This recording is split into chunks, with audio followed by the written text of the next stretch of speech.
Olá, muito boa tarde. O meu nome é Tânia Soares, sou Presidente do Conselho de Enfermagem da Secção Regional do Sul. Encontro-me hoje aqui como representante do Conselho de Enfermagem Nacional, na pessoa do enfermeiro Sérgio Branco, e dar os cumprimentos também à Senhora Enfermeira Ana Fonseca e ao nosso digníssimo bastonário, agradecendo esta oportunidade de desenvolvimento deste ciclo webinar. Dar as boas-vindas aos colegas, ao nosso querido moderador, o enfermeiro Tiago, que faz anos hoje e, portanto, está de parabéns. Agradecer também a presença da enfermeira Anabela Antunes, também a nossa vogal do Conselho de Enfermagem, e agradecer aqui ao nosso Filipe pela possibilidade de ouvirmos hoje aqui a sua partilha de conhecimento e agradecer também a sua amabilidade por isso. Desejo a todos um bom webinar. Este há de ser o último ciclo, mas depois no final falamos mais um pouco. Passo a palavra ao enfermeiro Tiago. Até já.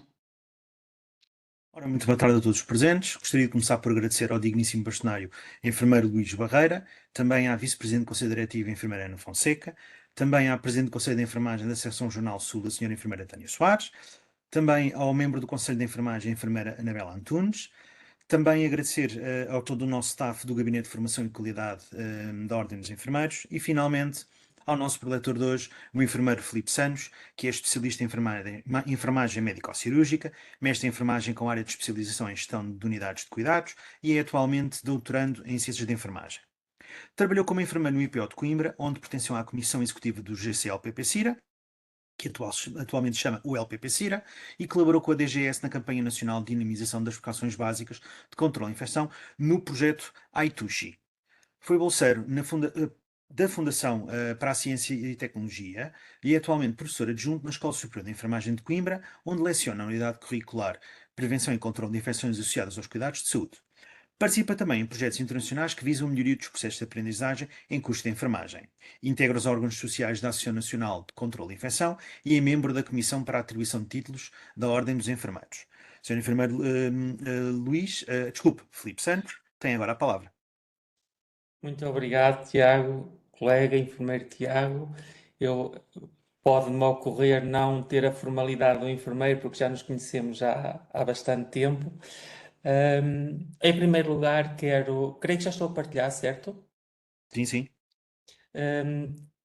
Quero agradecer à Ordem dos Enfermeiros pelo convite para participar neste ciclo de webinars e dar os parabéns à Ordem, mais especificamente ao Conselho Diretivo, na pessoa da enfermeira Ana Fonseca, e também ao Conselho da Enfermagem da Secção Regional Sul, a enfermeira Tânia Soares e também aqui a enfermeira Anabela Antunes, e ao Gabinete de Formação, representados aí no back-office pela Marlene Cardoso e pela Liliana Aleixo.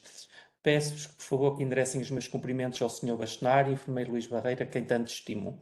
Cumprimento também o meu amigo e colega, o enfermeiro Tiago Cunha,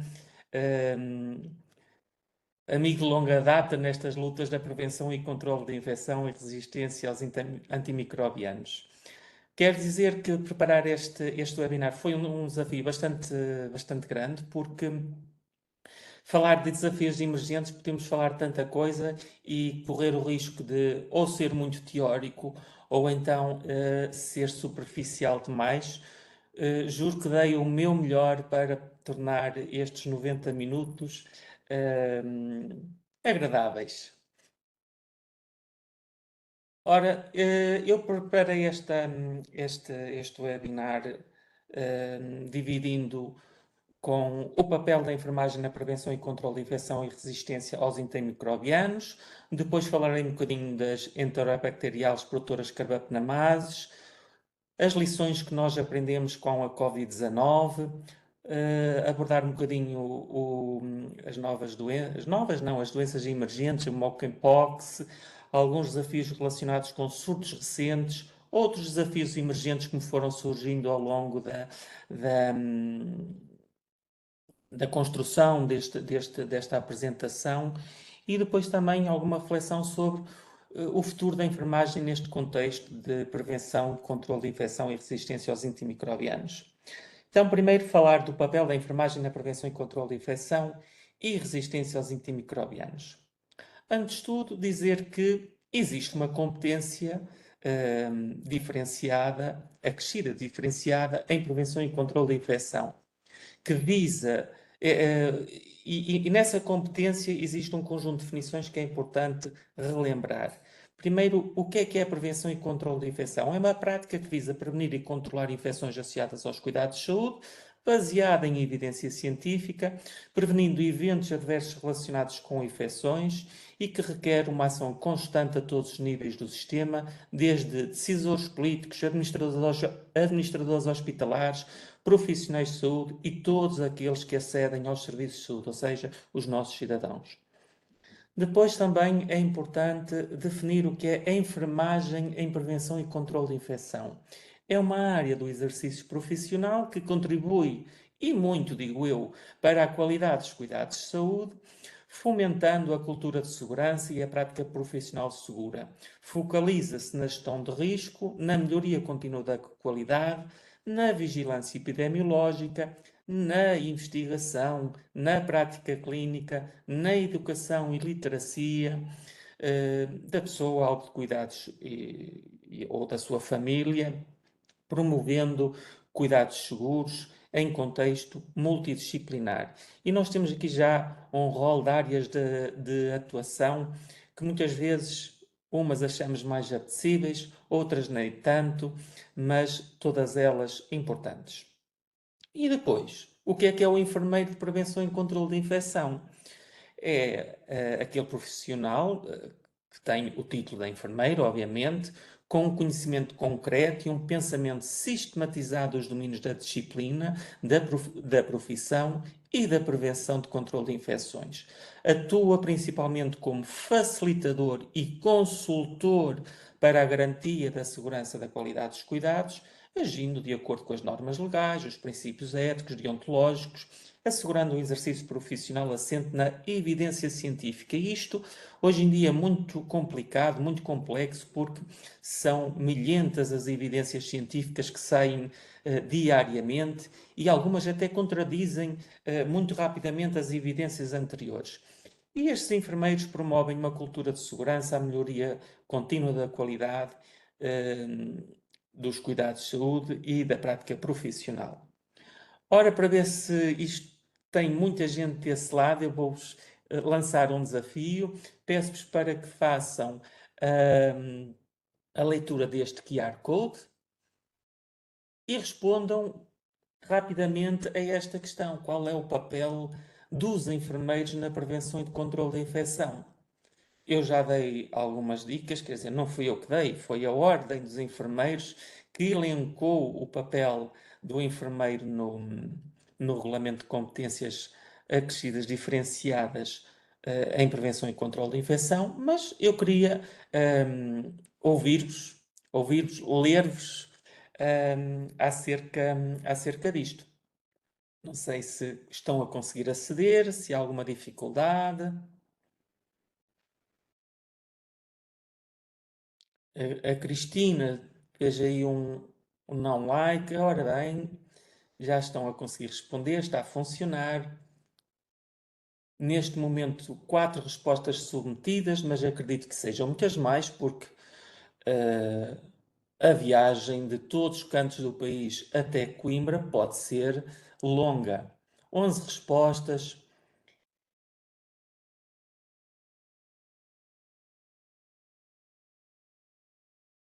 E salta-me evidência científica, segurança do doente, qualidade, conhecimento, capacitação, formação, segurança do doente, papel primordial que agente facilitador na prevenção e controle de infecção, forma a garantir a qualidade dos cuidados, realizar vigilância, implementação e avaliação dos cuidados. Eu não sabia que isto ia ser assim tão complexo, porque isto está sempre a saltar. Mas prevenir a transmissão de agentes e propagação de doenças, procurar o conhecimento e melhores práticas, a importância na adesão à agenda das mãos, facilitador e consultor, é o profissional com conhecimentos para difundir a boa evidência científica para a prevenção e controle da infecção.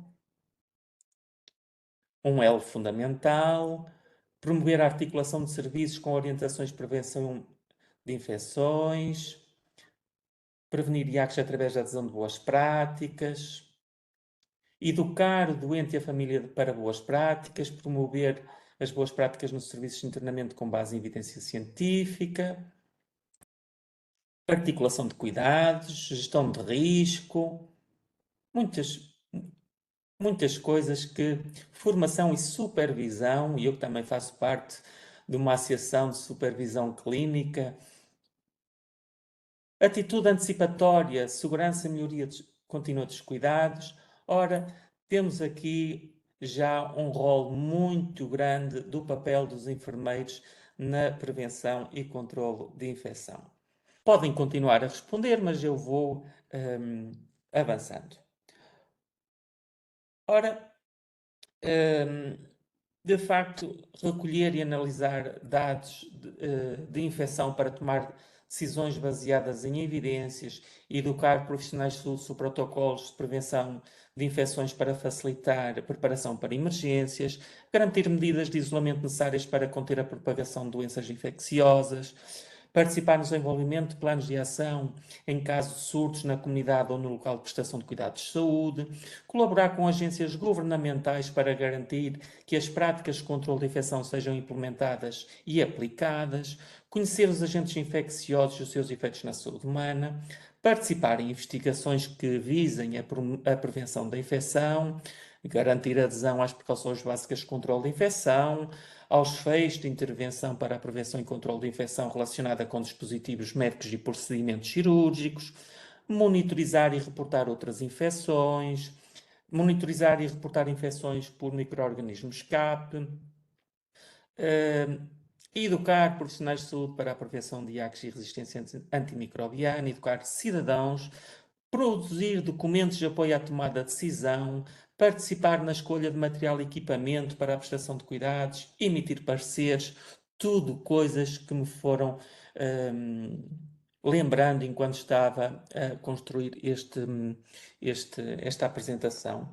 Um papel, um rol de atividades muito relevantes, um papel fundamental.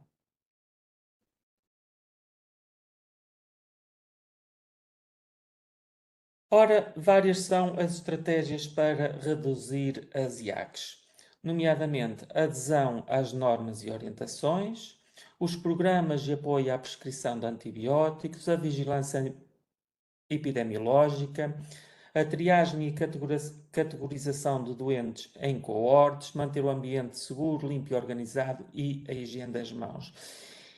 E tudo isto está muito disperso pela literatura e todas as organizações governamentais tentaram agrupar tudo isto de uma forma mais ou menos uniforme para que os diversos países possam dar indicações claras aos seus profissionais de modo a prestarem cuidados mais seguros. E eu trago-vos esta figura que foi retirada de um artigo publicado em 2018, onde sistematiza várias estratégias para a prevenção e controle de infecção. E se olharmos bem para esta imagem, nós vemos aqui muito do que são os feixes de intervenção relacionado com a prevenção da infecção associada a dispositivos médicos. Eu não sei se vocês estão a ver o meu rato, mas talvez sim consigam ver. Ora, aqui estão os feixes de intervenção.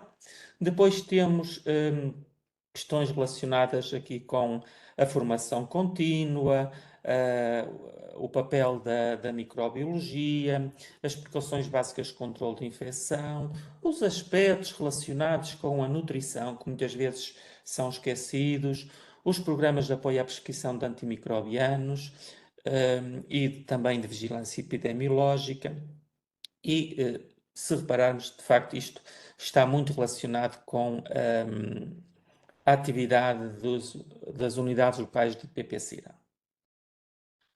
E eu pergunto-vos outra vez um QR Code para vocês responderem qual a importância das unidades locais de PPCIRA que vocês acham a importância que as unidades têm? São duas perguntas, na verdade, é qual a importância das unidades? É lá, 10, vocês não perdoam. E qual a importância dos elos de PP-CIRA? Ok, já não é bem 10. Ok. Ok.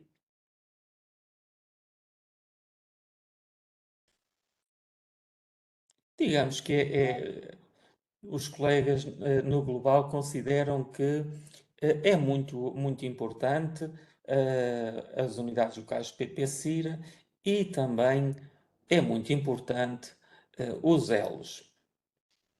Ora, e vamos ver o que é que diz a literatura sobre isto. Então, uma revisão com meta-análise publicada no ano passado, numa revista indexada de primeiro quartil, ou seja, mesmo uma revista muito boa, analisou a efetividade das comissões de controle de infecção, comparando as comissões que tinham elos PP-CIRA com as que não tinham.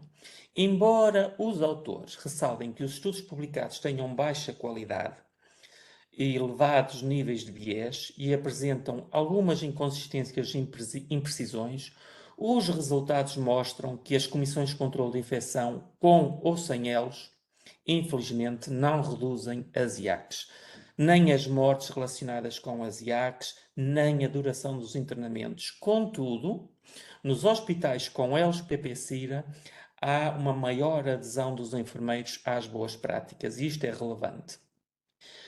Uma Scoping Review, também publicada numa revista de topo com as mesmas cautelas, revelou que o suporte que é dado aos elos PP-CIRA baseia-se num conjunto de tarefas e estratégias de implementação, mas raramente é avaliado o processo de implementação e o seu efeito, nomeadamente os resultados nos doentes. Por isso, parece que precisamos produzir melhores evidências e dar melhor apoio aos elos PP-CIRA. Trago-vos também um estudo publicado no ano passado que identifica as barreiras e as estratégias para a melhoria da intervenção dos elos PP-CIRA, e as barreiras que foram identificadas foram o baixo compromisso dos hospitais com o controle de infecção, a falta de definição das responsabilidades dos elos PP-CIRA, não serem bem aceitos pelos outros profissionais, sobretudo médicos. Muitas vezes não existe um plano estruturado com as atividades a desenvolver. Os elos muitas vezes têm pouca formação na área de prevenção e controle de infecção. Não se sentem envolvidos os elos na definição dos planos, ou seja, são planos top-down. E raramente se fazem a avaliação das atividades envolvidas e existem poucos momentos de partilha de aprendizagem. Acho que isto deve nos fazer todos refletir sobre os elos, a importância dos elos, o que está a faltar aos elos para que possam desenvolver melhor a sua atividade. Mas este artigo não identificou só as lacunas, também identificou algumas estratégias para melhorar a intervenção dos elos PP-CIRA. As comissões para isso, as comissões de controle de infecção devem identificar líderes locais e dar-lhes suporte na liderança local, encontrar consensos locais em matérias cinzentas. O controle de infecção, as equipas de controle de infecção não têm resposta para todas as perguntas que lhes são colocadas, por isso, por vezes, é preciso tomar um consenso para uma determinada área cinzenta e assumir essa decisão. Informar os gestores sobre os processos de mudança e facilitar esses processos. Devem fomentar um ambiente colaborativo e de aprendizagem, avaliar periodicamente as necessidades e apresentar um plano de implementação formal e identificar os melhores profissionais para arrancarem com estes processos de implementação. Eu, no ano passado, revi um artigo que me chamou muita atenção sobre sustentabilidade ambiental dos sistemas de saúde. O setor da saúde é responsável por cerca de 4,5% das emissões de carbono na Austrália. E o autor refere que as políticas de controle de infecção, que nas políticas de controle de infecção, assim como noutras matérias, há um conjunto de statements que ninguém põe em causa, mas que ou não são baseados em evidência ou, à luz atual da tecnologia disponível, já não fazem sentido. E um destes statements é o uso de dispositivos de uso único, por exemplo. Passa a redundância. Borg, que é uma referência mundial no controle de infecção, estudou alguns dos fatores culturais que influenciam a adoção de boas práticas no âmbito do controle de infecção. Sobretudo nos países latinos, existem dois fatores importantes. A sociedade, no geral, tende a aceitar qualquer decisão das pessoas que têm o poder de decidir, ou seja, envolvem-se pouco nas políticas de decisão, isso chama-se o power distance, e a sociedade tolera a incerteza e a ambiguidade e estão muito confortáveis em lidar com situações não planeadas, novas, desconhecidas ou pelo menos diferentes do habitual, isso, que é o uncertainty avoidance. E nós somos muito peritos nisto. A gente sabe muito bem apagar fogos, mas temos dificuldade a lidar com regras e com normas. Isto faz com que nós sejamos mais reativos do que preventivos. Vamos aceitando as coisas enquanto está tudo bem. Quando acontece uma situação problemática, não há de facto responsabilidades e adota-se medidas radicais indiscriminadamente. É cultural e a cultura não se muda de um dia para o outro. Mas precisamos mudar as nossas práticas, nós individualmente e nós no coletivo, enfermeiros e profissionais de saúde. Borg refere que para mudar práticas é preciso investir, sobretudo, na ciência comportamental. Não vamos lá só com programas de vigilância e de formação, é preciso consciencializar os profissionais de saúde para a necessidade de melhores práticas. E há três grandes fatores para não se prestar o melhor cuidado, que é o desconhecimento, e aqui entra sim a importância da formação contínua e académica, é a falta de tempo, que é uma realidade, e outro fator muitas vezes é a negligência, que no fundo é quando temos o conhecimento, até temos os recursos para prestar o melhor cuidado, mas por algum motivo não o prestamos. Contudo, há pelo menos um aspecto a considerar. Muitas vezes os profissionais até conhecem as boas práticas e têm tempo, mas, devido às suas crenças, aos seus hábitos, aos seus preconceitos, acharem que as boas práticas são difíceis de implementar ou que não têm resultados na prática clínica, acabam por não adotar na prática clínica as evidências disponíveis e muitas vezes até as desvalorizam. Agora vou, depois destas reflexões talvez um bocadinho duras, mas acho que são importantes nós fazermos, passar para a segunda área temática da minha apresentação, enterobacteriais produtoras de carbapnamase. Ora, esta infografia é do ECDC, do último inquérito de prevalência que foi realizado em 22-23, os dados foram publicados há pouco tempo, e neste inquérito de prevalência, mais de 4 milhões de infecções associadas aos cuidados de saúde foram estimadas cada ano nos hospitais da Europa. Um em cada 14 doentes hospitalizados têm pelo menos uma infecção associada aos cuidados de saúde neste preciso momento.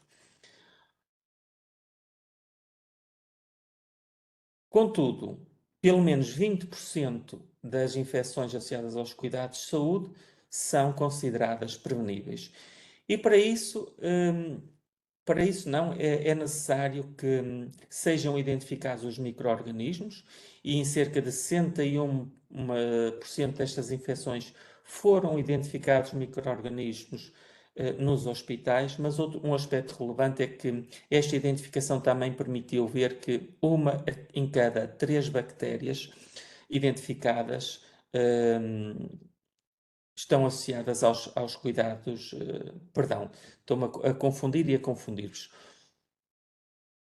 As infecções associadas aos cuidados de saúde estão associadas a bactérias multiresistentes, era isso que eu queria dizer, peço desculpa. E há um conjunto de intervenções que o ECDC considera relevantes para prevenir as infecções. O treino dos profissionais de saúde, melhorar a capacidade dos hospitais para realizar exames microbiológicos, tornar os sistemas de informação mais robustos, com informação, capazes de fornecer informação em tempo real para que sejam verdadeiramente sistemas de apoio à tomada de decisão, adequar o número de especialistas em controle de infecção nas equipas de prevenção e controle de infecção, ou seja, pelo menos um enfermeiro por cada 100 camas hospitalares, e são e também o uso apropriado de antibiótico, são as principais intervenções que são necessárias para melhorar estes resultados. Não podemos falar de enterobacteriais produtoras de carbapnamase sem falar dos mecanismos da resistência antimicrobiana. Existem essencialmente 4 mecanismos de resistência antimicrobiana, um deles é o antibiótico entra dentro da bactéria, mas depois a bomba de fluxo faz com que o antibiótico saia para fora da bactéria. Outro mecanismo é a bactéria altera a estrutura-alvo do antibiótico, isso faz com que o antibiótico, quando entra dentro da bactéria, não tenha um local-alvo para se ligar e perde qualquer interesse curativo. Outra dos mecanismos é a alteração da parede celular. A bactéria altera a sua parede e torna-se impermeável, digamos assim, ao próprio antibiótico. Ou então a bactéria produz enzimas que inativam o antibiótico. E é aqui que se enquadra as entobacteriáceas produtoras de carbapnamase. E então, o que é que acontece? Temos, muitas vezes, bactérias não resistentes e bactérias resistentes. Quando administramos um antibiótico, as bactérias que são sensíveis, ou seja, que não são resistentes, acabam por morrer. E, como as bactérias são resistentes, o antibiótico não lhe faz nada, essas ficam vivas, acabam-se por proliferar e até transmitir esta sua capacidade de resistência às novas gerações de bactérias.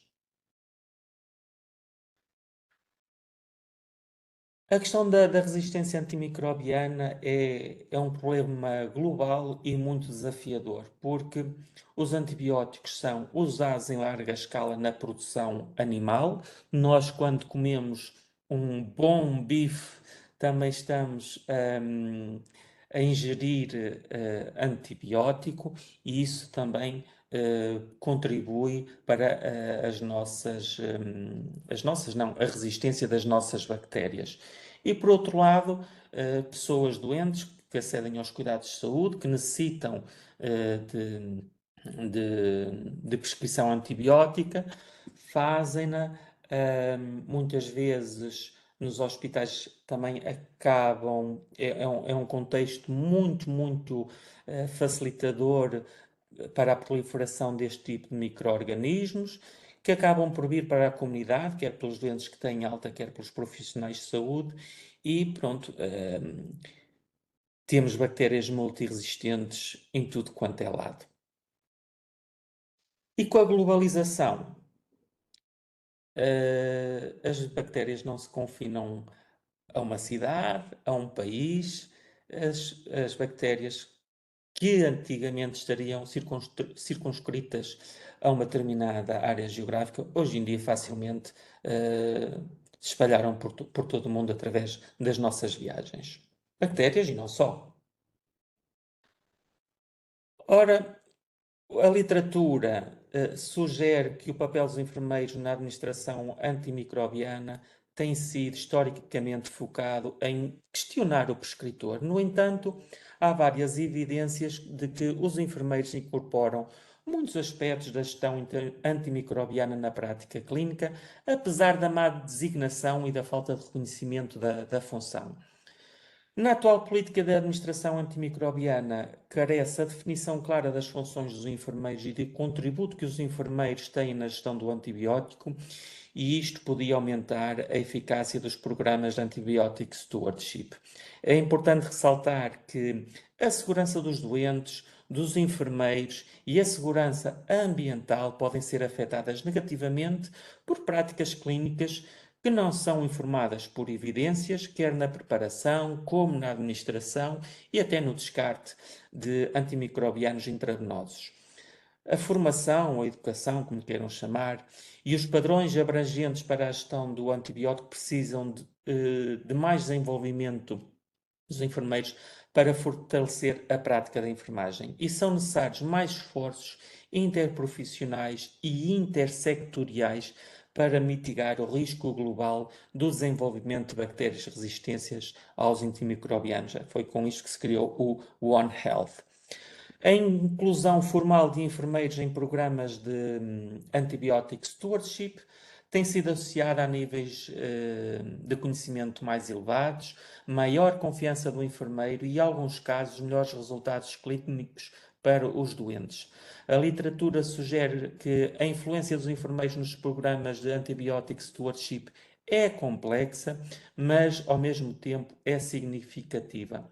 É importante reconhecer formalmente o papel do enfermeiro neste âmbito, educar os enfermeiros para que eles sejam consciencializados do seu papel e dar suporte aos enfermeiros no planeamento e implementação das atividades relacionadas com o antibiótico stewardship.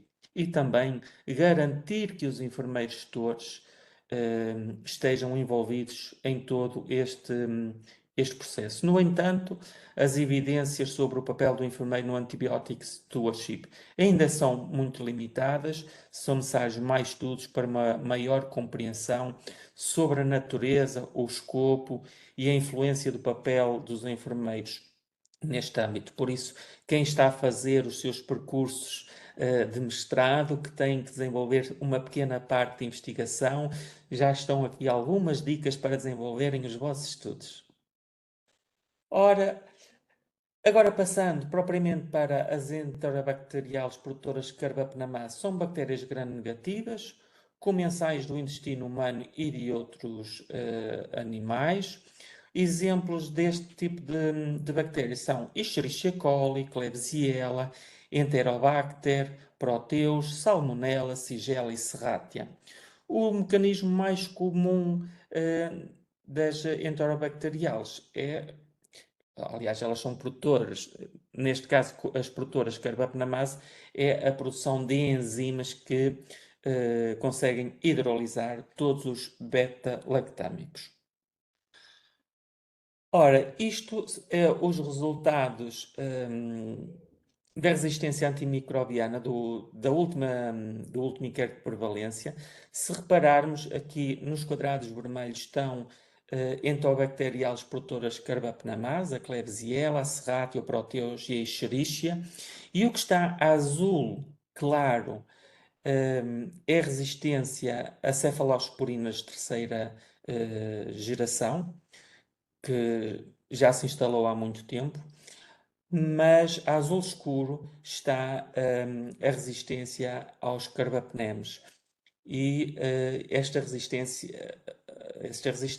resistência total das Klebsielas já é superior a 50%.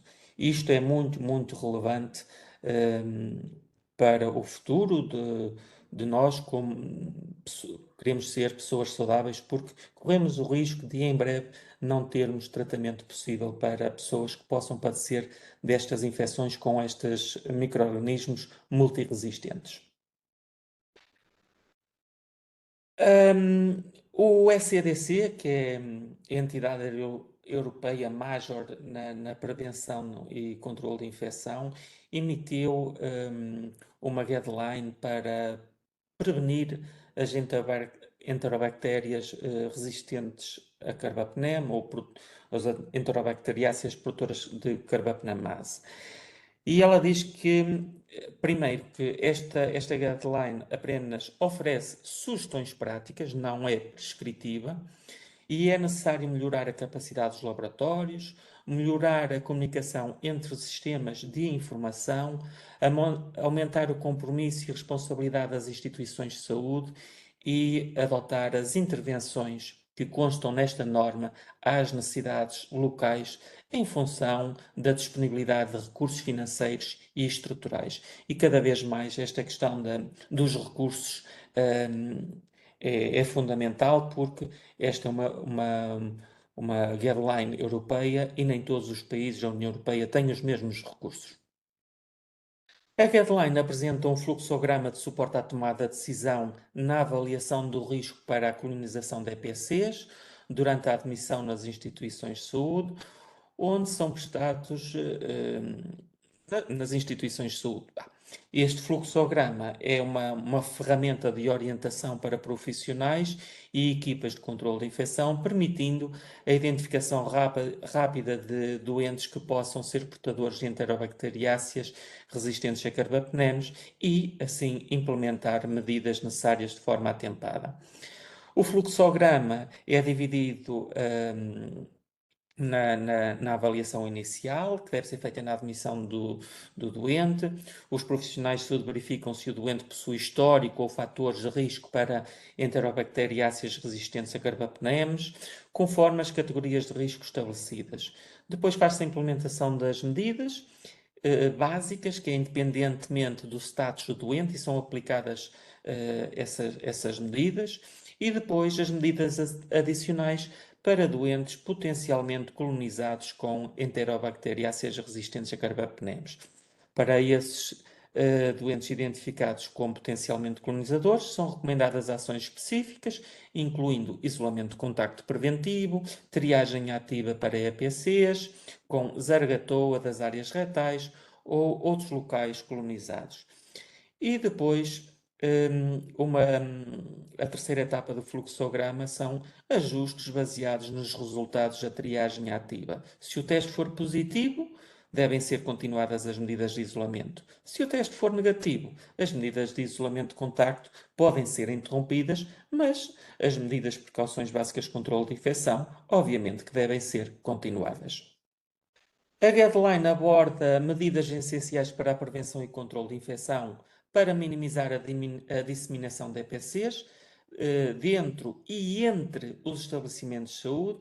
E essas principais medidas são o Antibiotic Stewardship, a limpeza ambiental e o reprocessamento de equipamentos, a gestão de resíduos, a higiene das mãos, aumentar a capacidade microbiológica dos estabelecimentos de saúde, a educação e a capacitação dos profissionais e melhorar a vigilância e a monitorização. Ou seja, esta guideline não traz nada de novo àquilo que o ECDC publicou na infografia de este ano. Ora, trago-vos aqui a infografia de como está Portugal no panorama das Klebsiellas resistentes. Portugal tem 13,1 das Klebsiellas isoladas em Portugal são resistentes e, embora não seja dos piores países, pior está aqui esta região, Roménia, Bulgária, Grécia, Itália, Croácia, mas Portugal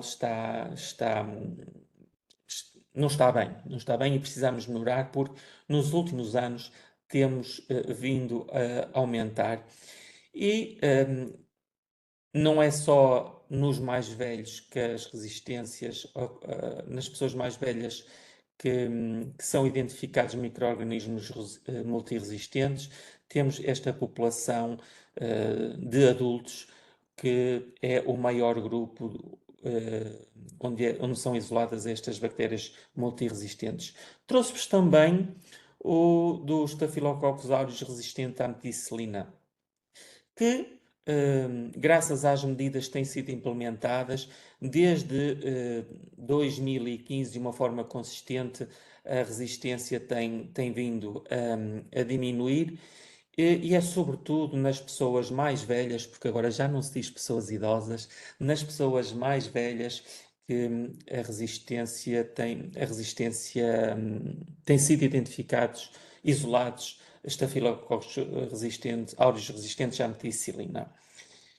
E a DGS, estando atenta a esta problemática, emanou uma norma para avaliação de risco e rastreio de enterobacteriales produtoras carbapnamases e de Staphylococcus aureus resistentes à meticilina, à admissão hospitalar e durante o internamento. Na admissão hospitalar e na ausência de teste de EPC positivo nos últimos 12 meses, deve ser efetuado um rastreio de EPC através da zaragatua retal no doente que apresenta pelo menos uma das seguintes condições: internamento hospitalar nos últimos 12 meses, internamento em unidades de cuidados continuados ou unidades de cuidados paliativos, ou residência em estruturas residenciais para idosos, pessoas que fazem hemodiálise crónica, pessoas que foram admitidos em níveis de cuidado, hospitais nível 2 ou nível 3, admissão a unidades de hemato-oncologia ou transplantação. Devem ser implementadas as precauções adicionais de contacto até que o resultado do teste de rastreio de EPC esteja disponível. Durante o internamento hospitalar, na presença de um teste de rastreio de EPC realizado na admissão que seja negativo, deve ser realizado novo teste de rastreio, pelo menos em pessoas que tenham um dos seguintes critérios: se forem transferidos para outras unidades hospitalares, nível 2 ou nível 3, ou transferência para unidades de hemato-oncologia ou transplantação, alta para unidades de internamento de cuidados continuados ou de cuidados paliativos ou para ERPs, ou a cada 10 dias de internamento até a alta ou até um teste de EPC positivo. Isto traz gastos enormes, não é? Mas já vimos aqui, e não é só os gastos, requer também exercício de gestão de cama fenomenal, e daí também a importância dos enfermeiros e não só, de todos os profissionais de saúde, perceberem que um isolamento de contacto não tem que se dar obrigatoriamente num quarto de isolamento adstrito única e exclusivamente para uma pessoa. As medidas de coorte e isolamento de doentes que testem positivo para EPC na admissão ou durante o internamento devem ser mantidas durante todo o internamento hospitalar, obviamente. Agora, passando para as lições que nós aprendemos com a Covid e as implicações no pós-pandemia. A Covid, em 2020, foi responsável por quase 6% das mortes ocorridas em Portugal. Estes valores são relativos a Portugal. Com a pandemia, o uso de antibióticos na comunidade também desceu, porque também as pessoas ficaram contidas devido às medidas de isolamento que foram implementadas na sociedade. Só que a diminuição destas interações sociais tem implicações sérias na saúde mental das populações. Portugal, em 2019, tinha uma taxa de pessoas com ansiedade, depressão e consumo de álcool e drogas superior à média da União Europeia.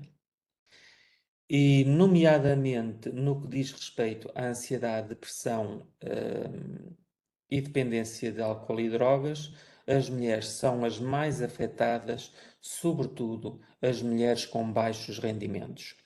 Embora eu não tenha encontrado dados relativos à saúde mental dos portugueses no pós-pandemia, a OMS estima que em 2020 os transtornos depressivos major aumentaram 27,6% e os transtornos de ansiedade aumentaram 25,6%.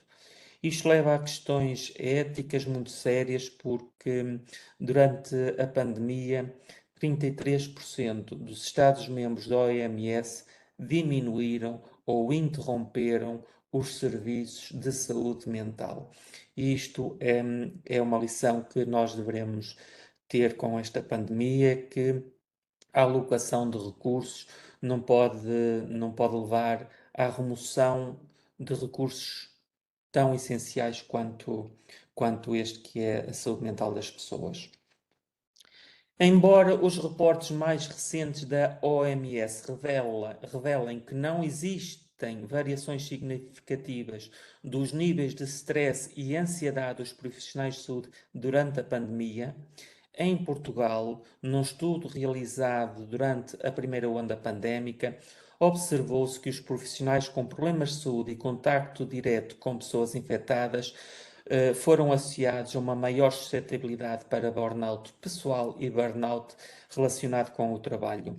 Os profissionais da linha da frente foram associados a níveis de burnout mais elevados. Os profissionais com níveis mais altos de stress e de depressão foram associados também a um aumento de burnout, e níveis mais altos de satisfação com a vida e a resiliência foram associadas a níveis mais baixos de burnout. Por isso, trabalhemos todos para melhor satisfação com as nossas vidas, porque é um fator protetor. Isto também sugere a importância de iniciativas de apoio à saúde mental e à promoção de práticas para minimizar o burnout nos profissionais de saúde em futuras situações de emergência. A Covid ainda não desapareceu e nos últimos 28 dias anteriores, quer dizer, não é nos últimos 28 dias, é nos 28 dias anteriores ao dia 13 de outubro, ao dia 13 de outubro deste ano, obviamente, foram reportados 42.386 novos casos, com a Rússia a liderar estes novos casos. A União Europeia é a região do... A União Europeia não, Europa. É a região do globo onde se continua a fazer mais testagem e mais reporte. Alguns países, como os Estados Unidos da América e Brasil, já não reportam novos casos, o que enviesa estes números. Estes dados são relevantes porque a imunidade conferida pela vacina diminui ao longo do tempo e exigem estratégias de reforço vacinal. E aqui é o papel primordial dos enfermeiros nas campanhas de vacinação, na comunicação sobre a importância das doses de reforço, especialmente em grupos de risco, e na sensibilização para a adesão ao calendário vacinal, seja Covid ou seja não Covid. E os enfermeiros portugueses são enfermeiras líderes a nível mundial neste aspecto. Sempre que surgem novas variantes, as autoridades ficam em estado de alerta, como foi com o caso da variante Czech, que surgiu na Alemanha. Contudo, até agora, as autoridades de saúde consideram que esta variante não é motivo de preocupação. O Health System Resilience During COVID-19, Lessons for Building Back Better, publicado pelo Observatório Europeu de Sistemas e Políticas de Saúde e pela OMS Europa, Destaca como vários países europeus enfrentaram a pressão extrema sobre os recursos de saúde, especialmente em áreas como os cuidados intensivos, gestão de internamentos hospitalares, e aponta algumas lições, no fundo são 20 lições, para fortalecer a resiliência e as futuras crises. O documento reflete sobre a alocação de recursos, sobre os desafios relacionados com o rápido aumento da capacidade das unidades de cuidados intensivos, sobre as interrupções significativas nos serviços de saúde não Covid, como eu falei no caso da saúde mental, e também cirurgias eletivas que foram adiadas e também nada. Como disse, são 20 lições que podemos retirar, ou que esta entidade retirou com a pandemia de Covid-19, que estão elencadas em 5 pilares: liderança e governação, financiamento dos serviços, mobilização e apoio dos profissionais de saúde, fortalecimento da saúde pública e adoção de serviços, adaptação, melhor dizendo, de serviços de saúde. Guiar a resposta através de uma liderança e política eficaz. Esta estratégia realça a importância de uma liderança política bem coordenada para navegar em crises complexas como foi a da Covid-19, criando comissões e grupos de trabalho que sejam dedicados a esta temática. Devem promover consenso entre as linhas políticas para apoiar uma resposta coesa e manter a confiança dos cidadãos nas medidas adotadas. Implementar uma estratégia de resposta clara e oportuna. É essencial estabelecer esta estratégia com planos de emergência e legislação que garantam a prontidão para responder rapidamente às necessidades de uma situação de crise. Sistemas robustos de vigilância e alerta precoce são fundamentais para monitorizar tendências da infecção. O uso de ferramentas digitais para recolha e partilha de dados entre os intervenientes melhora a identificação rápida de populações em risco e áreas onde é preciso intervenção. É essencial utilizar a evidência científica na formulação de políticas de saúde. É necessário haver sistemas que traduzam a investigação multidisciplinar em medidas práticas e que sejam capazes da rápida adaptação a novas informações conforme estas surgem. A gestão de crises depende de uma boa coordenação horizontal, ou seja, entre departamentos, mas também vertical, ou seja, entre diferentes níveis hierárquicos. Responsabilidades bem definidas e uma cadeia de comando clara asseguram ações unificadas e reduzem sobreposições ou lacunas na resposta. E depois, as estruturas de governação devem priorizar a transparência e envolver todos os stakeholders, promovendo a confiança. Esta abordagem fortalece a responsabilização nas decisões e assegura a confiança política e institucional das medidas implementadas.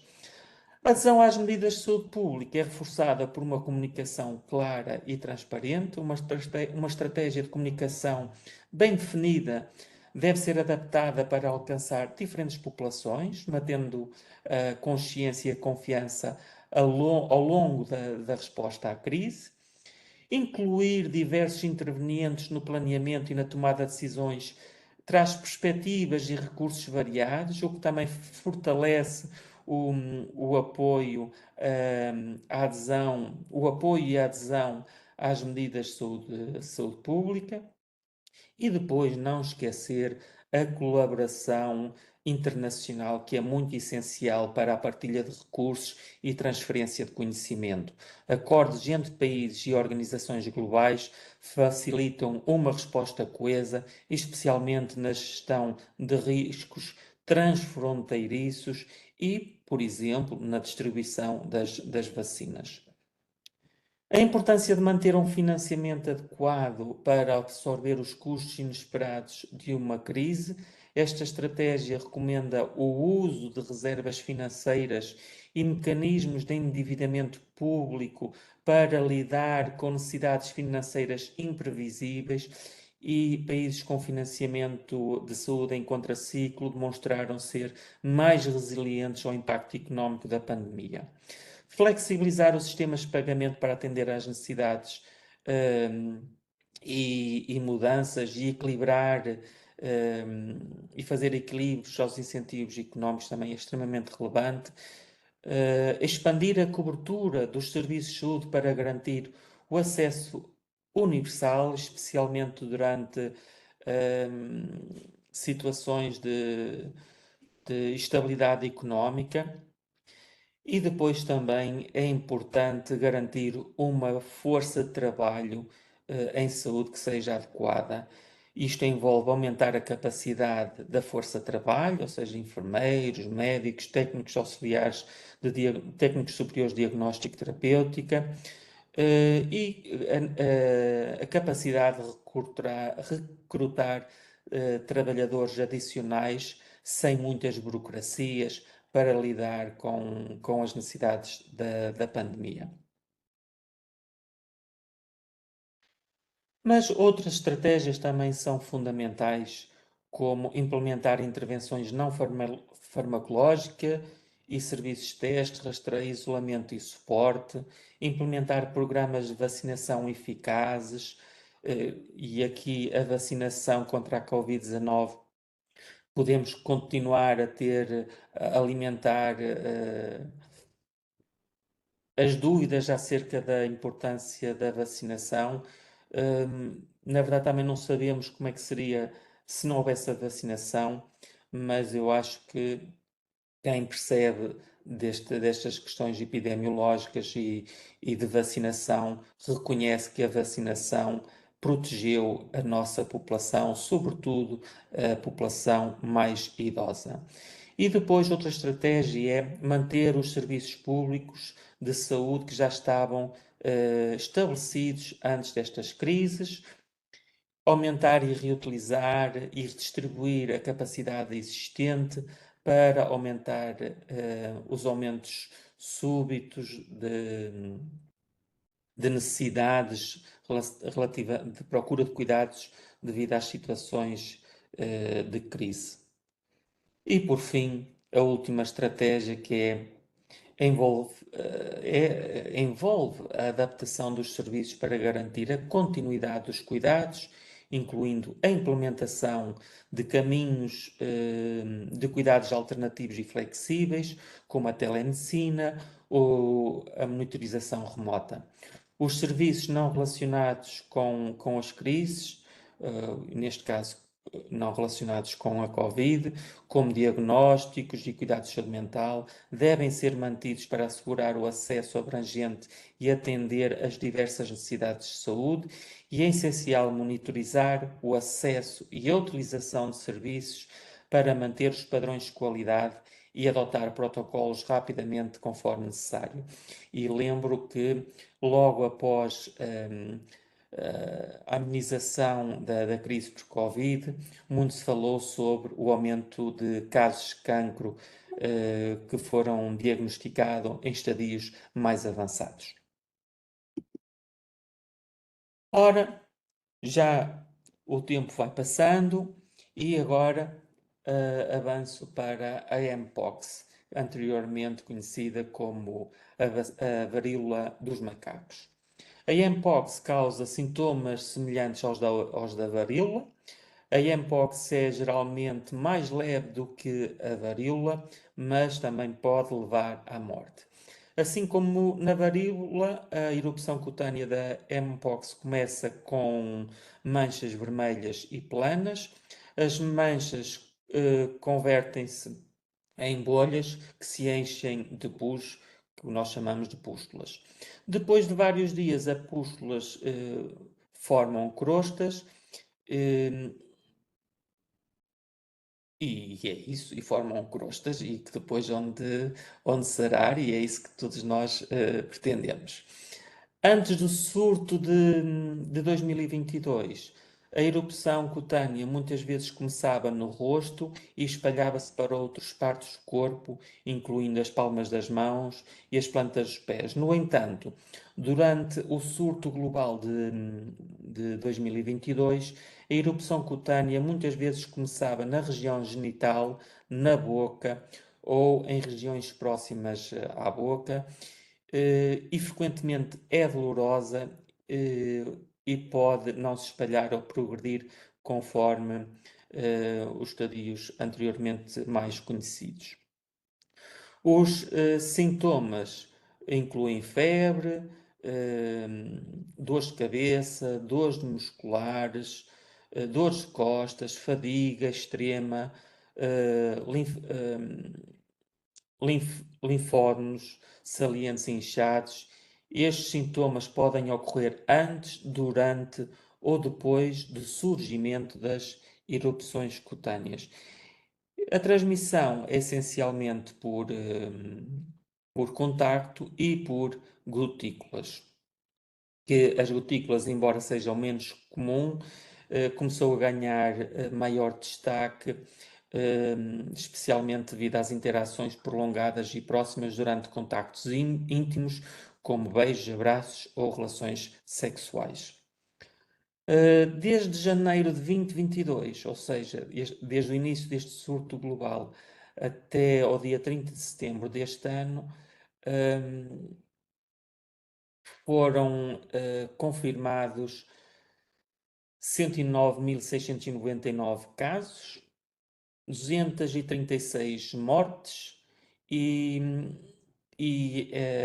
a Mpox está distribuída em 123 países.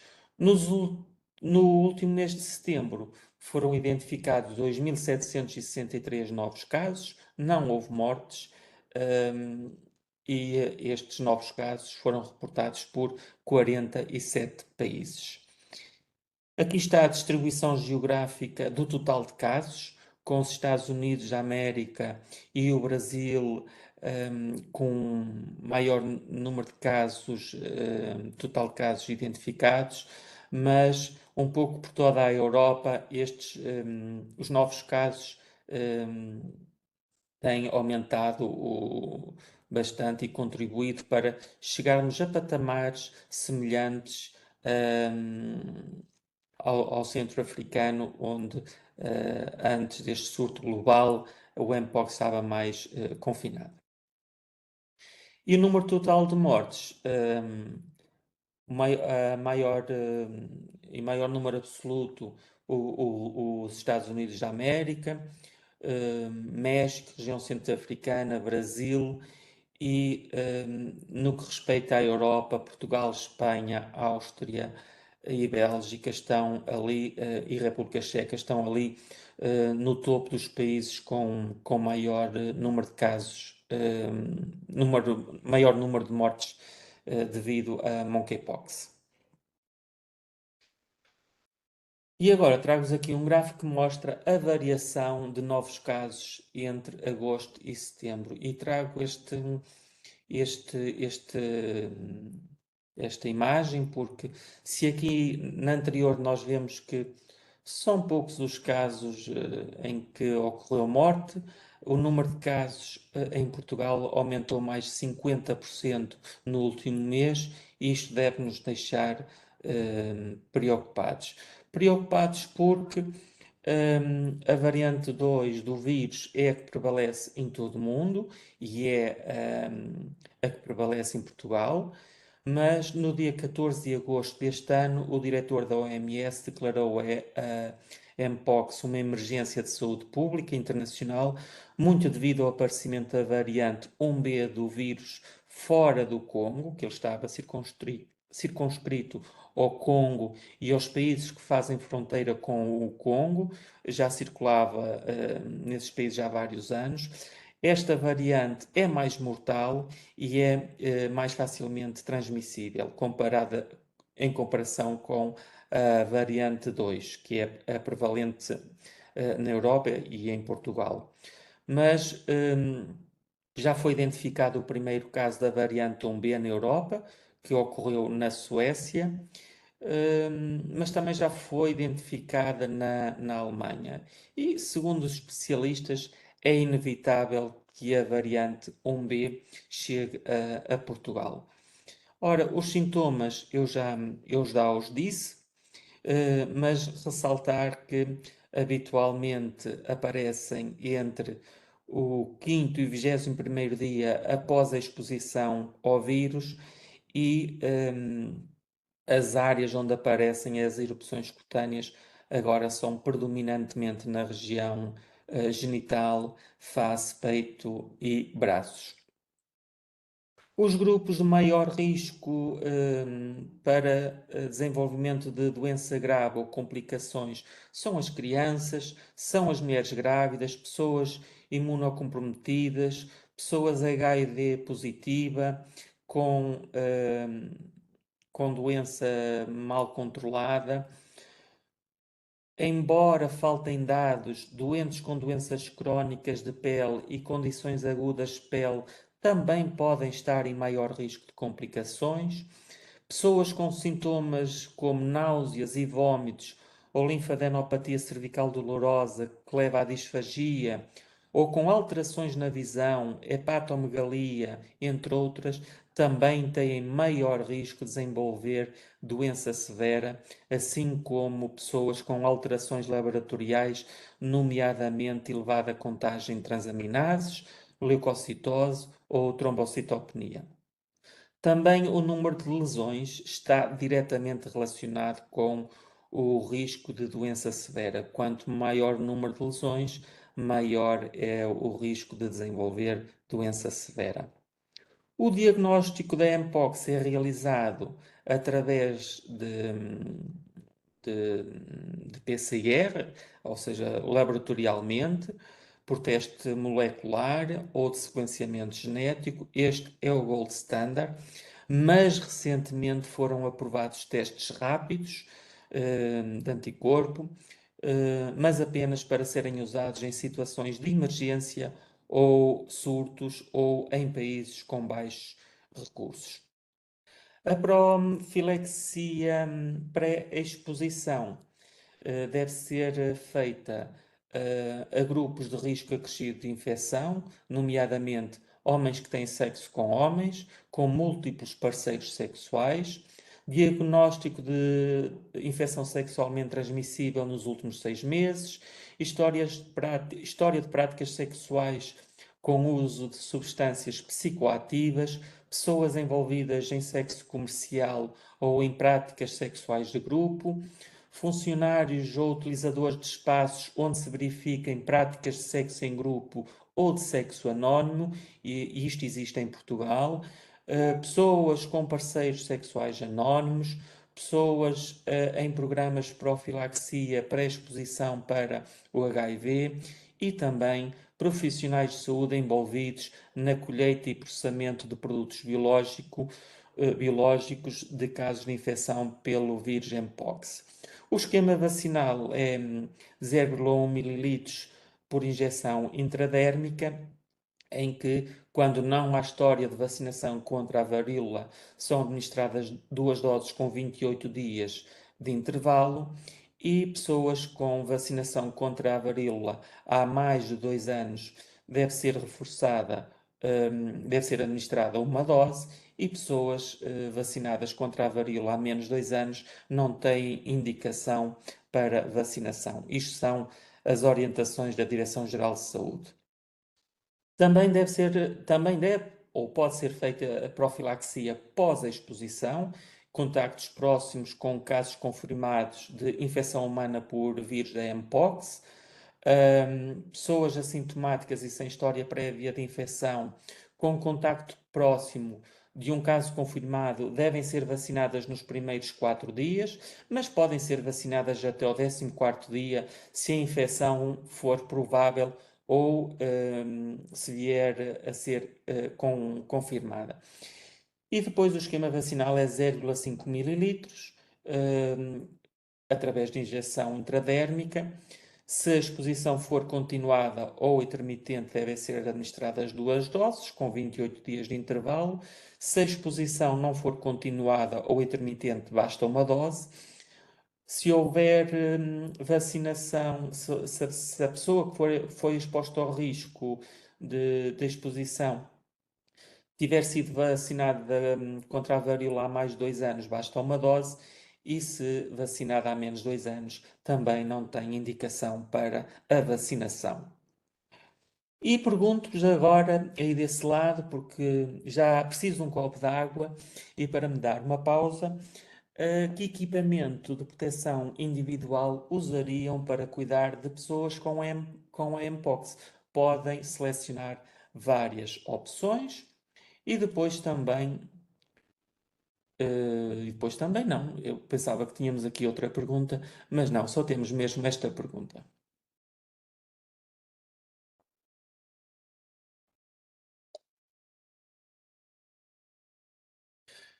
Juro que era água.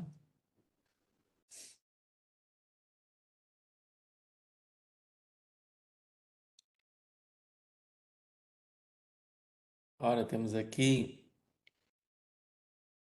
A maior parte das pessoas diz que usaria. Ora, eu acho que estou com o indicador, que usaria aqui as luvas, bata de proteção, máscara de tipo 2, mas parece-me que as pessoas possam estar aqui um bocadinho na dúvida entre máscara de proteção ou respirador FFP2.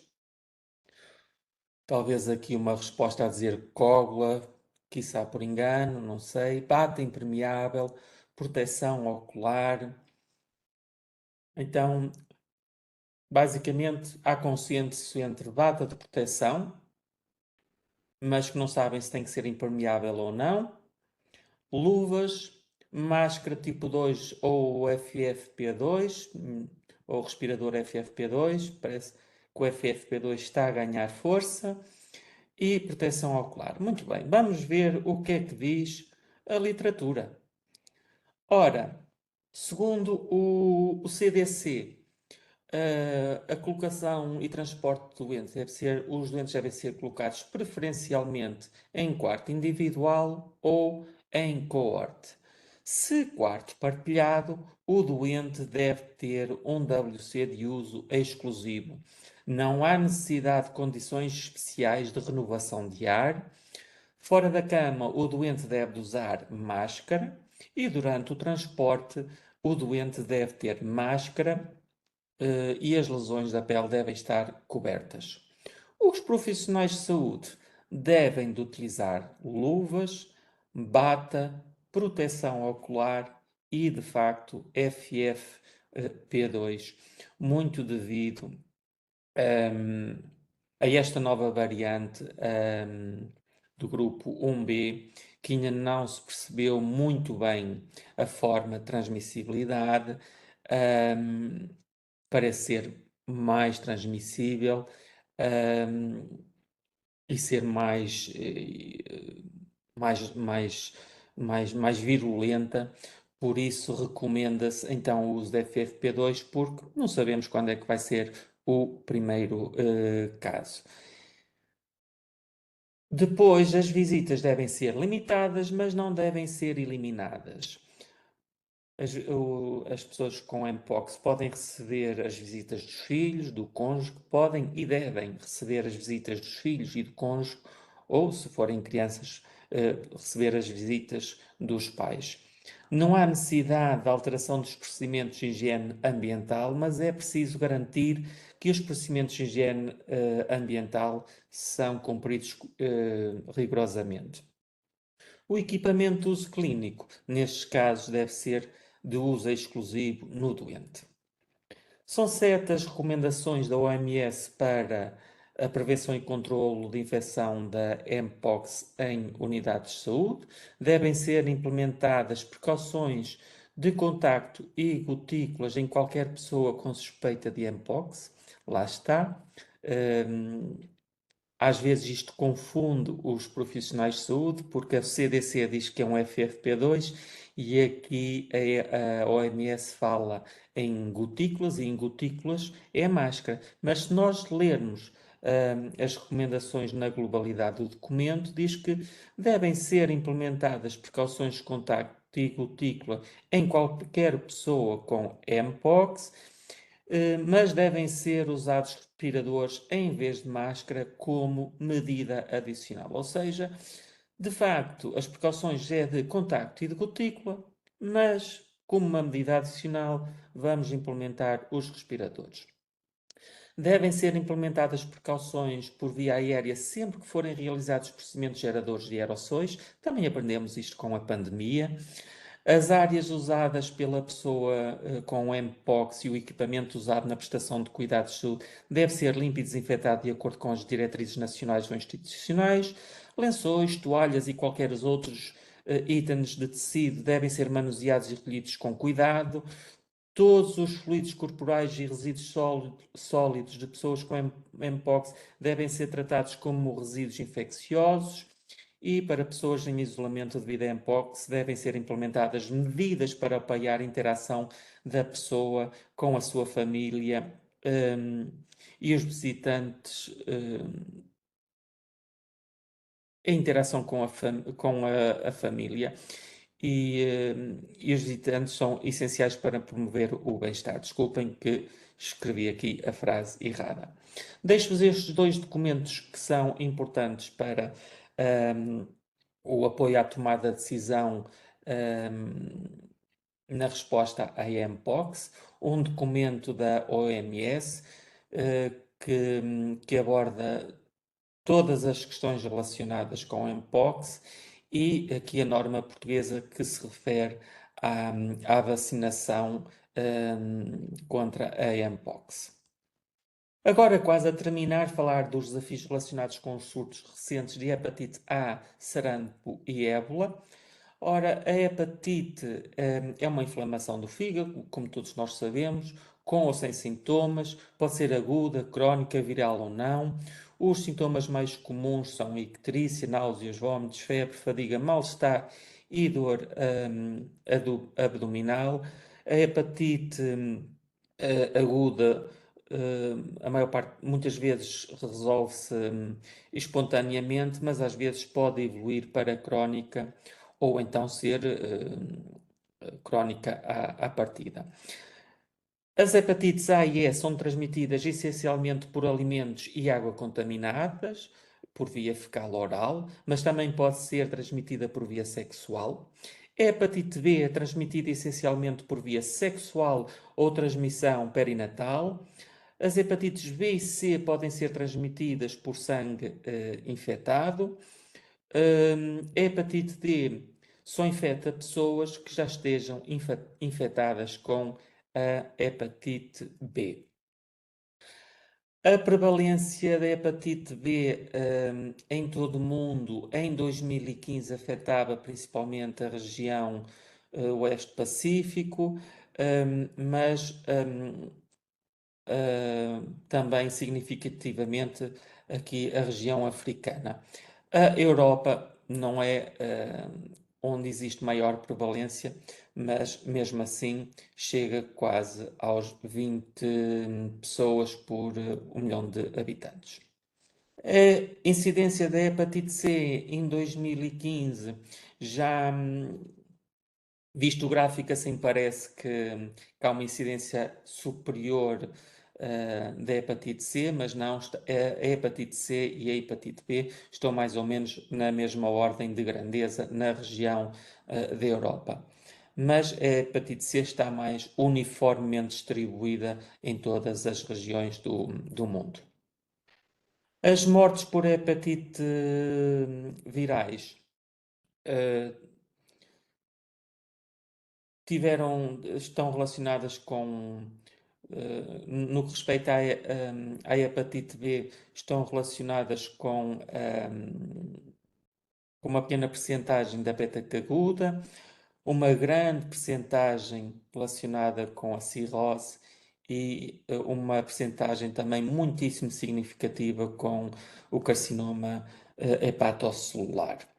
A hepatite A, relativamente às outras hepatites, o número de mortes é habitualmente relacionado com hepatite aguda, e da hepatite C está muito relacionada, as mortes relacionadas com cirrose e também com o carcinoma hepatocelular.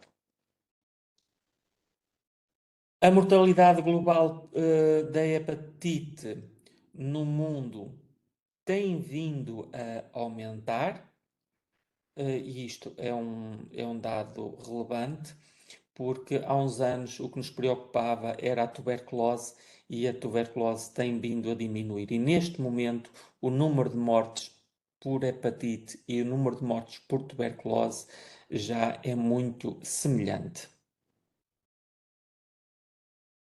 O número de mortes devido às hepatites, como eu disse, está a aumentar de acordo com o relatório global sobre hepatites 2024 da OMS.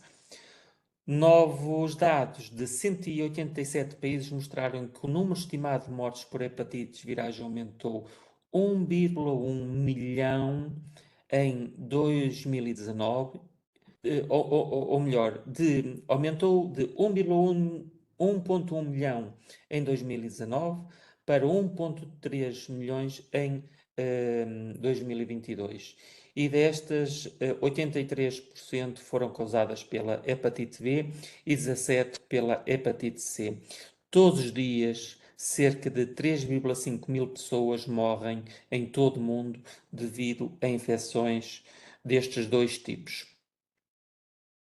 Portugal registrou em 2023 um aumento do número de casos de hepatite, particularmente da hepatite A e da hepatite C. Números que podem estar relacionados em parte com um surto que houve e, por outro lado, com a consciencialização para a importância do rastreio. E claro que quanto mais se rastreia, mais se detecta. A maioria destes novos casos foi detectada em pessoas com entre 18 e 44 anos de idade, cerca de 80%, a maioria do sexo masculino, 85%, e sobretudo da região de Lisboa e de Valtejo, 70%. As fontes de transmissão foram a atividade sexual, em 44% dos casos, a contaminação alimentar ou da água, em 17% dos casos, contacto próximo, não sexual, em 7% dos casos, e em 33% dos casos não foi possível identificar a via de transmissão. Embora já exista tratamento para a hepatite C, cerca de 2 mil portugueses já fizeram o tratamento, e isto é muito importante.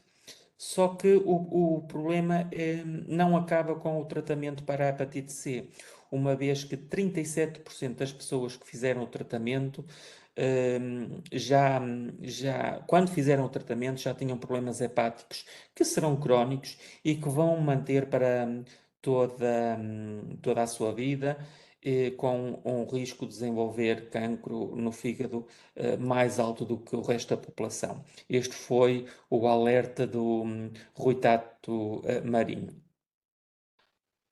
Hepatite A, a profilaxia, existe vacina, está preconizada para todos os viajantes que se desloquem a algumas regiões do mundo onde essa doença é endémica. Relativamente à hepatite B, faz parte do Plano Nacional de Vacinação, é universal e é gratuita. Hepatite C, não existe vacina, mas o tratamento que atualmente existe é altamente eficaz. No que respeita à hepatite D, não existe vacina disponível, mas a vacina contra a hepatite B protege contra a hepatite D.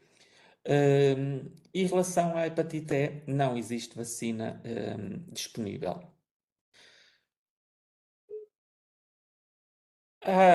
Nos países, nas zonas endémicas, é importante algumas precauções relacionadas com a prevenção das hepatites virais, e trago isto porque muitos de nós viajam e são importantes estas informações: lavar bem as mãos antes de tocar em alimentos, beber água engarrafada e selada, evitar o consumo de marisco, frutas, vegetais crus, cozinhar bem os alimentos e usar água engarrafada selada. Eu digo engarrafada selada no sentido de ser garrafa nova, por abrir, ou desinfetada para escovar os doentes.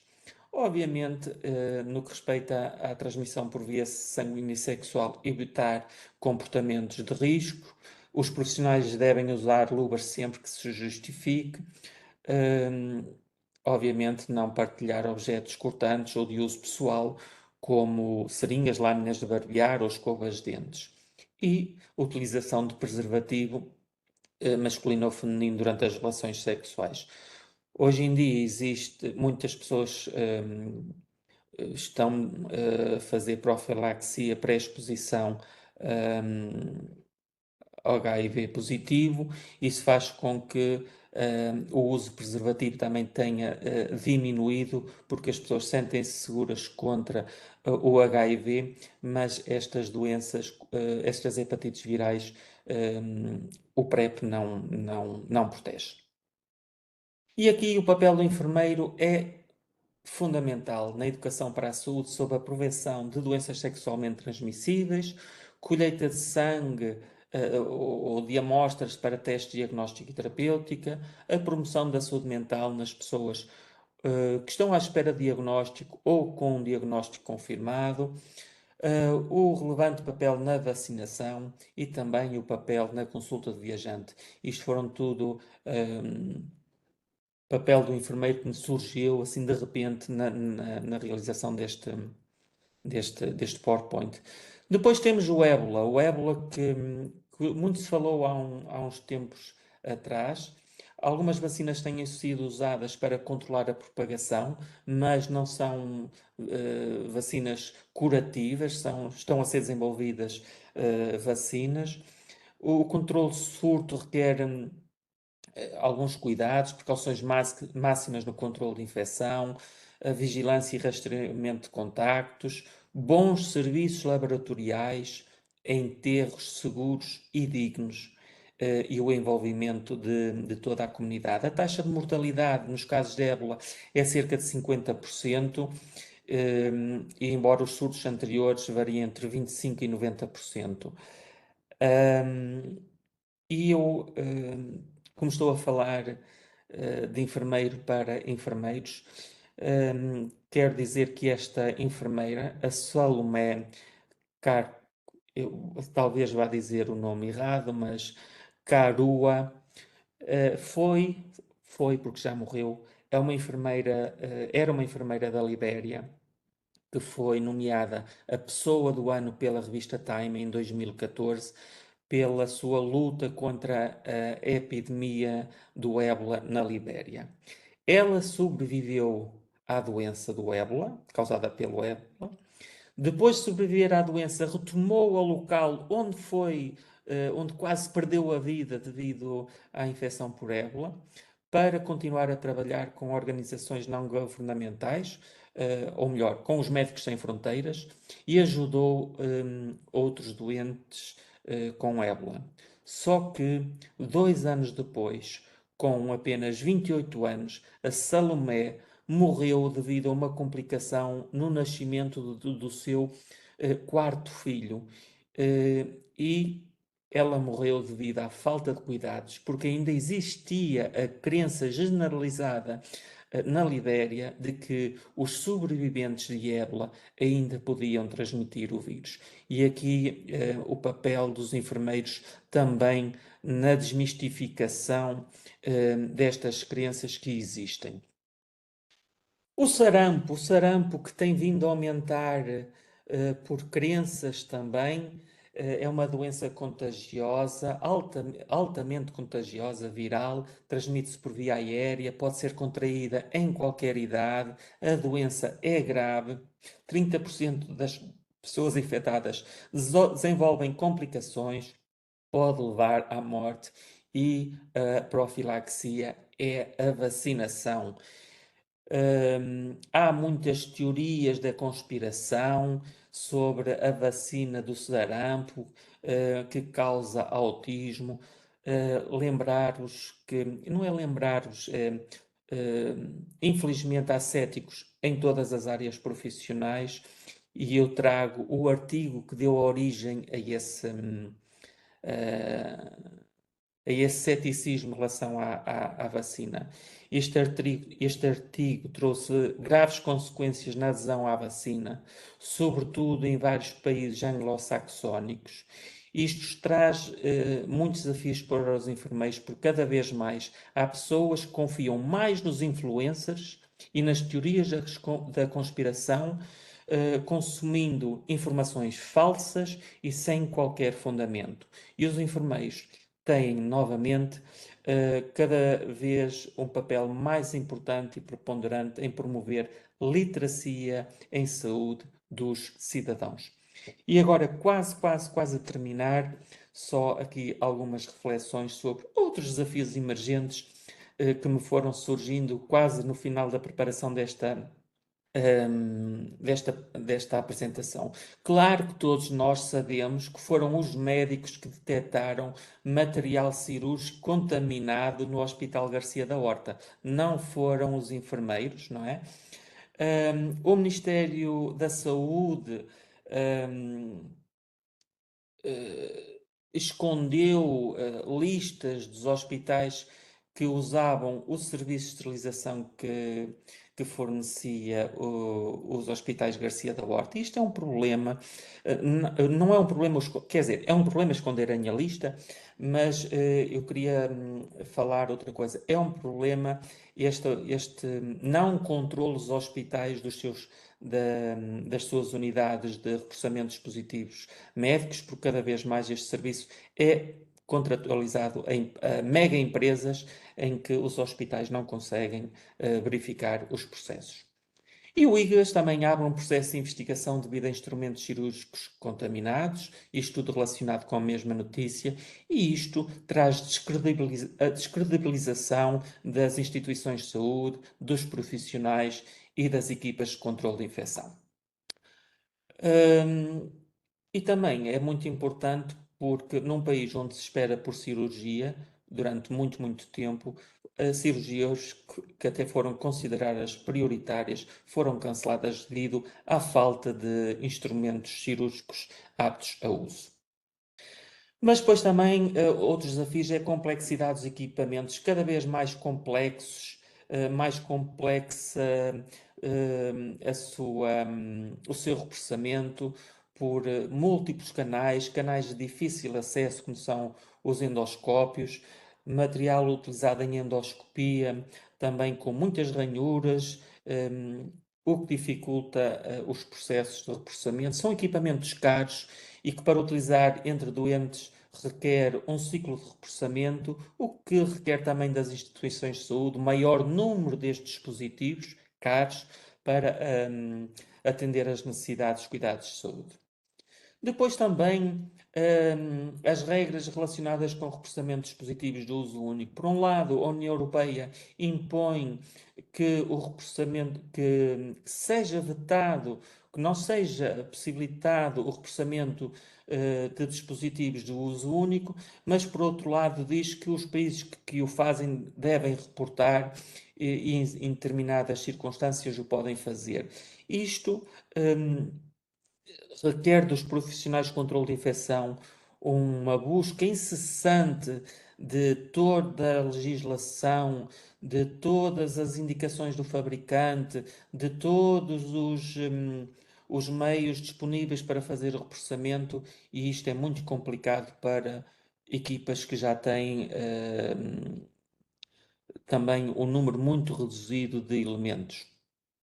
E depois voltar a falar da sustentabilidade, eu já apresentei este artigo anteriormente, o do Challenges.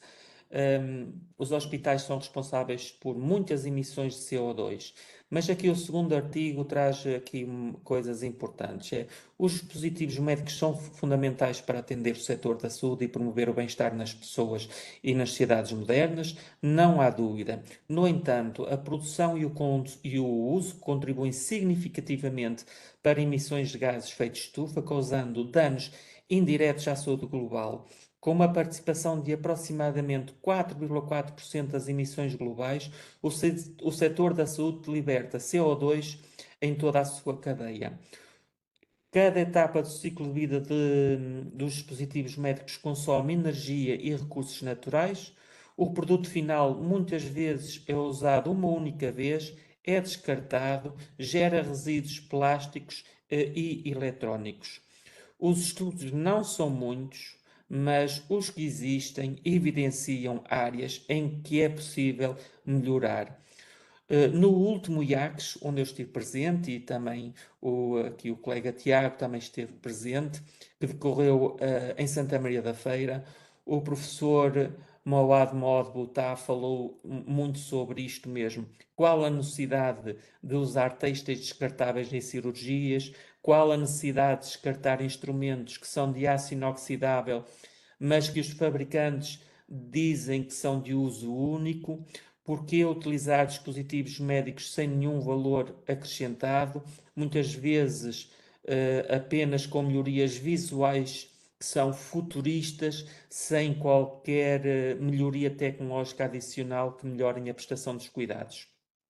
E por vezes a indústria é muito agressiva na forma como faz marketing dos seus produtos, usando informações não falsas, mas falaciosas que ludibriam os profissionais que pertencem às comissões de escolha. É preciso mais investigação e educação em controle de infecção. A educação pré-graduada, especificamente na prevenção de IACs, é quase inexistente nos cursos de saúde e completamente inexistente nos cursos de medicina e de técnicos superiores de diagnóstica e terapêutica. Relativamente à formação pós-graduada específica em prevenção e controle de infecções, existe apenas para enfermeiros, em 4 instituições de ensino superior privadas e uma instituição de ensino superior pública. Isto foi uma googlada muito rápida, por isso não tenho a certeza de apenas ser só 5 instituições de saúde. Existe pouca investigação publicada.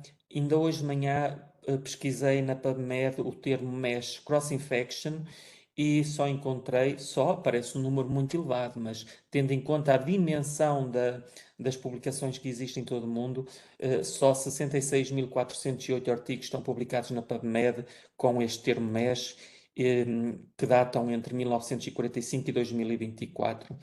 E há um artigo muito interessante que fala sobre as prioridades da investigação.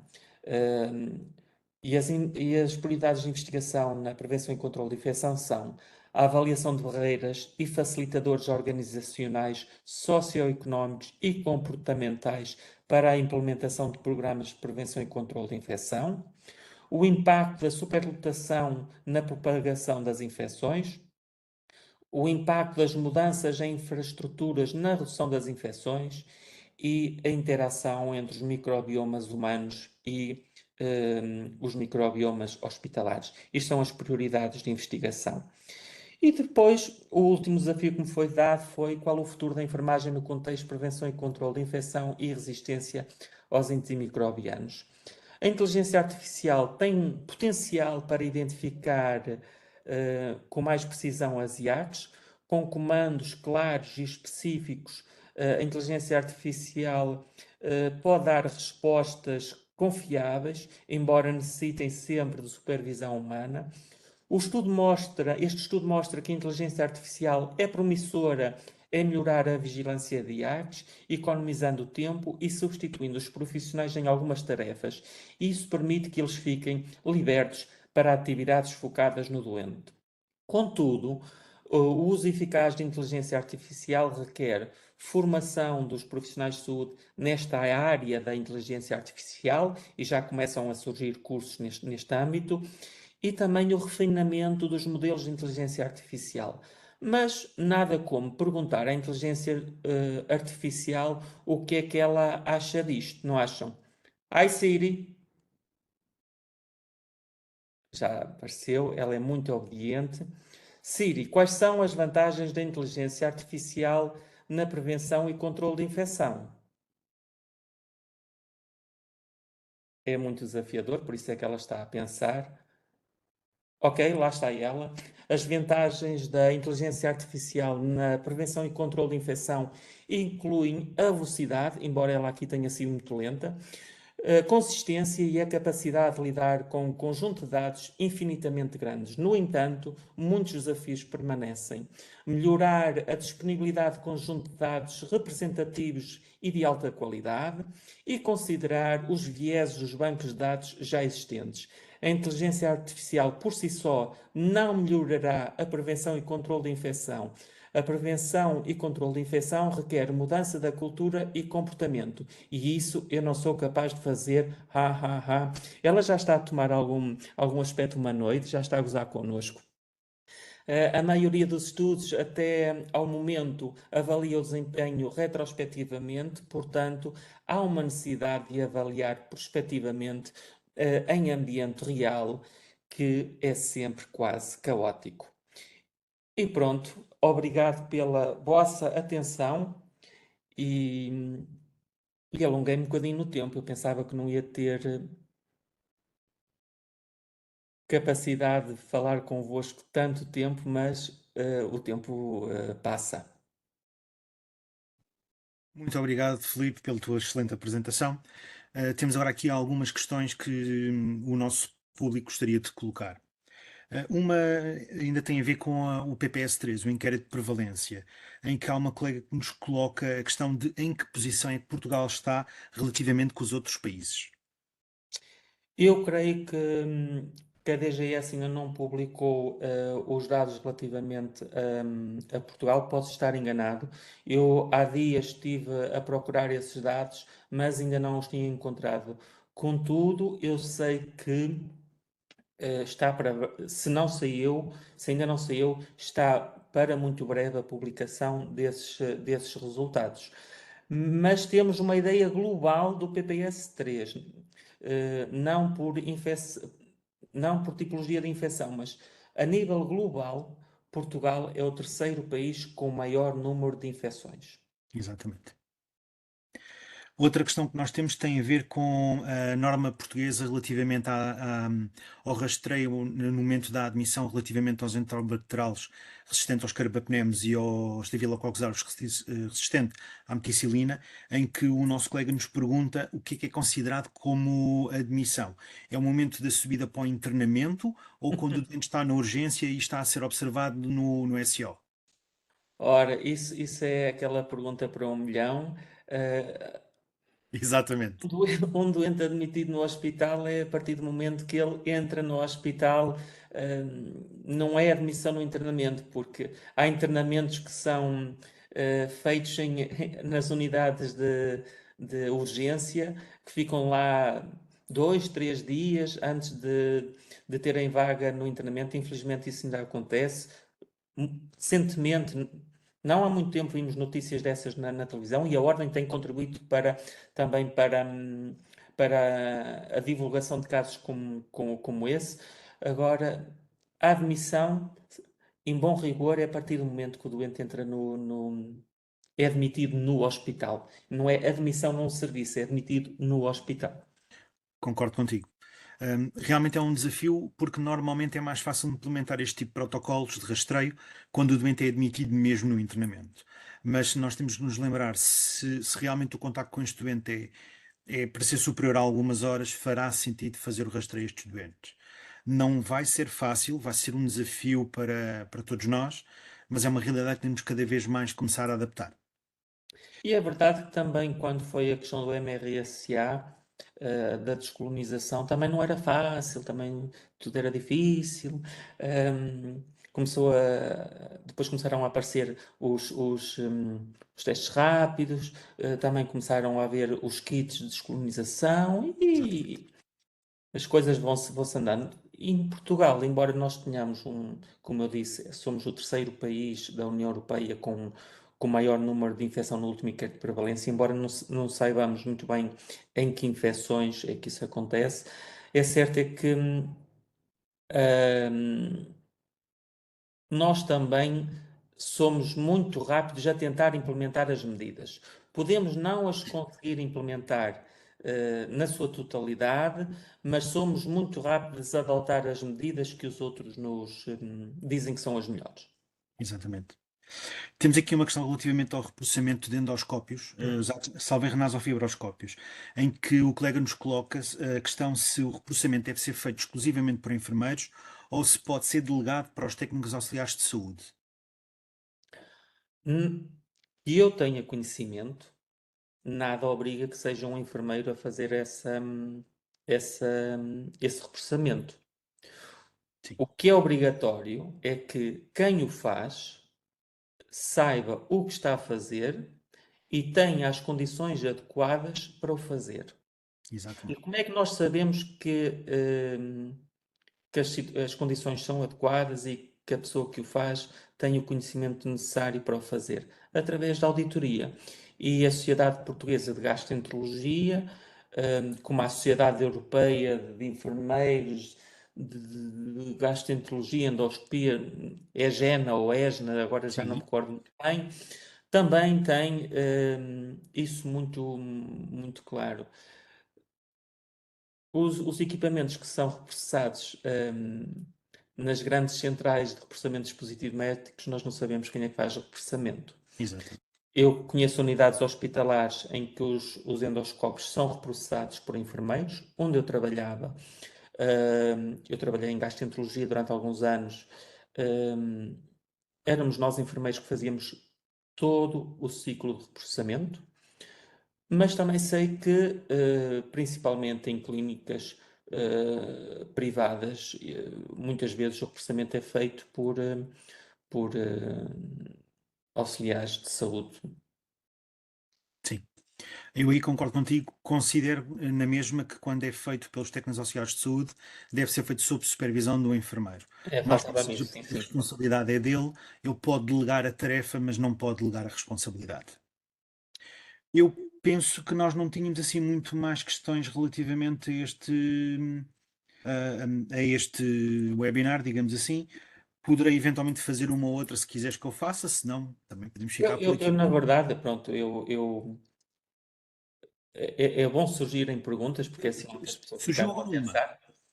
Mas o que eu quis também com o webinar foi promover a autorreflexão sobre o que fazemos, sobre o que é este controle de infecção, sobre as dificuldades das equipas de controle de infecção e até nós próprios, nos nossos contextos de prática clínica, que vamos tendo. São muitos desafios, muitos. Nós tivemos aqui mais uma questão de outro colega, relativamente que nos pergunta se a descontaminação e desinfecção de lâminas de laringoscópio entre cirurgias são, e foi o termo que ela utilizou, fidedignas. Eu não sei, eu não estou lá. Exatamente. Podem. Eu acho que aqui o que se tende a usar é os princípios de Spalding. Penso que sejam equipamentos, neste caso, semicríticos, e penso que uma desinfecção de alto nível será suficiente. Mas obviamente isto terá de ser visto quais são as condições no local e obviamente a ULPP-CIRA ou os elos de ligação da ULPP-CIRA nessa instituição devem fazer uma avaliação e dar o seu parecer. Era isso mesmo que eu ia dizer.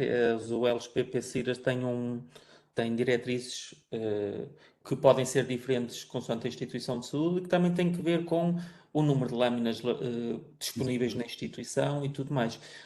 Há uma coisa muito importante que eu disse durante a apresentação, que é tudo deve ser adaptado aos recursos que nós temos.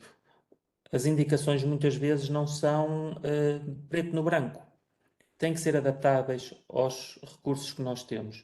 E em Portugal, se já dentro da Europa há diferentes recursos, também dentro dos próprios países, diferentes instituições de saúde têm diferentes recursos. E isso tem que ser tido em conta. Muito bem. Muito obrigado, Sr. Enfermeiro Filipe Santos. Agradeço a sua presença e ter-nos dado esta preleção tão esclarecedora e tão completa. Passo agora a palavra à Sra. Enfermeira Tânia Soares, que tem de ligar o seu som. Peço desculpa. Então chegamos ao fim desta jornada tão enriquecedora por meio deste ciclo de webinars de prevenção e controle de infecção e resistência aos antimicrobianos. que foi sem dúvida aqui um conjunto de aprendizagens e de novas perspectivas, mas também de muita troca de ideias. Iniciámos estes webinars como encontros virtuais, mas que com o passar do tempo se tem vindo a transformar numa dinâmica de conhecimento, de partilha, de construção coletiva e também com um contributo do sucesso de cada sessão. Ao longo destes webinars explorámos temas que foram desafiantes, mas que também nos convidaram a repensar em termos das nossas práticas e alargar aqui os nossos horizontes. Referir que foi possível assistir ao valor da colaboração e o poder da partilha de informação que estes nossos preletores convidados nos facultaram e por isso agradecer a cada palestrante, desde a enfermeira Tatiana Alves, a enfermeira Rosário Rodrigues, o enfermeiro Tiago Cunha e o enfermeiro Filipe dos Santos. Muito obrigada. Inspiraram-nos com o vosso conhecimento e com a vossa paixão pelo assunto, mas também a todos os participantes que puderam estar presentes e enriqueceram através das suas questões e discussões promovidas. Por isso, encerro então oficialmente esta série de webinars, deixando sempre a porta aberta para futuros encontros e colaborações e que este seja apenas o começo de uma trajetória de um crescimento contínuo e comum. Muito obrigada a todos, uma boa tarde. Muito obrigado.